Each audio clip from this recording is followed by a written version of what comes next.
Hello everyone, मैं हूं रवि कुमार रंजन और आप देख रहे हैं आपका अपना YouTube channel Ravi creative junction. तो फ्रेंड्स, बात करेंगे कि मृत्यु के बाद अकाउंट में जमा पैसे पर किसका होता है अधिकार, जाने बैंक के खास नियम। मृत्यु के बाद अकाउंट में जमा पैसा पर किसका होता है अधिकार, जाने बैंक का खास नियम। तो फ्रेंड्स, आज इसी विषय पर प्रकाश डालेंगे कि फ्रेंड्स, अगर किसी व्यक्ति की मृत्यु हो जाती है, उसके अकाउंट में कुछ राशि या अमाउंट बची जाती है, वो निकाल नहीं पाता है, अगर नॉमिनी नॉमिनेट नहीं किया है तो उस पर किसका अधिकार हो सकता है और किस प्रकार उस पैसा को हम निकाल सकते हैं, जानेंगे हम आज पूरा प्रोसेस। तो फ्रेंड्स, मृत्यु के बाद अकाउंट में जमा पैसे पर किसका होता है अधिकार, जाने बैंक के कुछ खास नियम।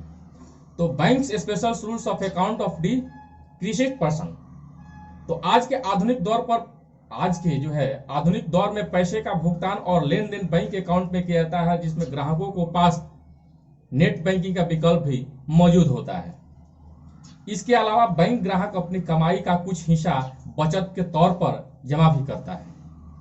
लेकिन क्या आपने कभी सोचा है कि मृत्यु के बाद खाता धारक का सारा जमा किया हुआ पैसा किसी व्यक्ति को मिल सकता है?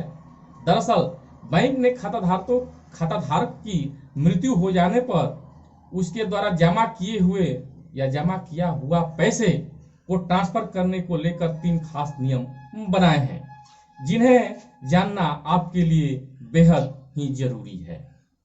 नॉमिनी को दिया जाता है पैसा, जो 1 नंबर की जो है वो नॉमिनी का राइट बनता है।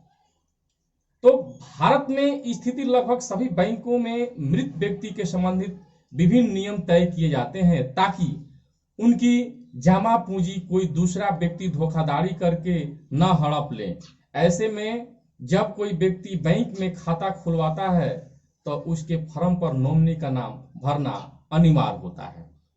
नॉमिनी वह व्यक्ति होता है जो खाता धारक की आकस्मिक मृत्यु के बाद उसके अकाउंट में जमा किए गए पैसे का हकदार होता है। ऐसे में बैंक खाता खुलवाते वक्त नॉमिनी के रूप में उस व्यक्ति का नाम लिखा जाता है, जिसे खाता धारक का कोई भी संबंध होता है या फिर उसके ऊपर पूरा विश्वास होता है। ऐसे में अगर खाता धारक की मृत्यु हो जाती है, उसके अकाउंट में जमा पैसा नॉमिनी बैंक अकाउंट में ट्रांसफर कर दिए जाते हैं। लेकिन इस प्रक्रिया को पूरा करने के लिए बैंक धारक का मृत्यु प्रमाण पत्र जमा करना होता है, जिसके बाद ही बैंक अधिकारी उसकी जांच करते हैं और उसके बाद उसके अकाउंट में मृत व्यक्ति का पैसा जो है नॉमिनी के खाते में ट्रांसफर करते हैं।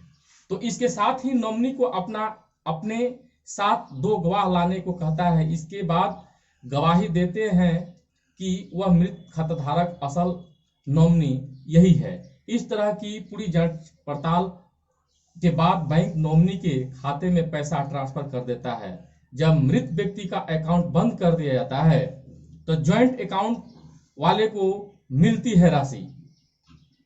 अगर कोई व्यक्ति अपनी पत्नी, बच्चे एवं किसी दोस्त के साथ ज्वाइंट अकाउंट खोलता है तो उस स्थिति में किसी एक खाता धारक को मृत्यु हो जाने पर दूसरे खाता धारक को अकाउंट में जमा किया हुआ पैसा आसानी से मिल जाता है। इसके लिए ज्वाइंट अकाउंट में मौजूद दूसरे व्यक्ति को मृत व्यक्ति से संबंधित मृत्यु प्रमाण पत्र की एक कॉपी बैंक को ब्रांच में जमा करनी होती है। इसके बाद उस अकाउंट से मृत व्यक्ति का नाम हटा दिया जाता है। इस तरह ज्वाइंट अकाउंट सिंगल अकाउंट में तब्दील हो जाते हैं, जबकि उनसे मौजूद पैसे का हकदार भी कोई वही व्यक्ति होता है।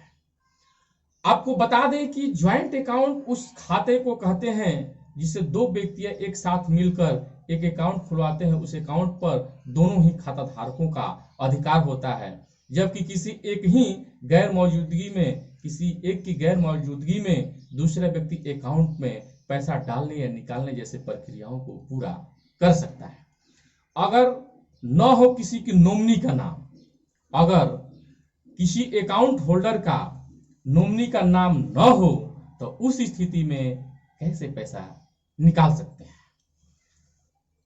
आमतौर पर पुराने बैंक अकाउंट में खाता धारक का कोई भी नॉमिनी नहीं होता है, फिर भी वह फॉर्म भरते वक्त नॉमिनी का नाम लिखना भूल जाते हैं। ऐसे में बैंक के पास नॉमिनी से संबंधित किसी भी फॉर्म की जानकारी नहीं होती है। उस स्थिति में अगर खाता धारक की मृत्यु हो जाती है तो उसमें कोई नॉमिनी नहीं होता है, तो मृत के परिवार को उसके अकाउंट में मौजूद धनराशि को निकालने के लिए लंबी कानूनी प्रक्रिया से गुजरना पड़ता है।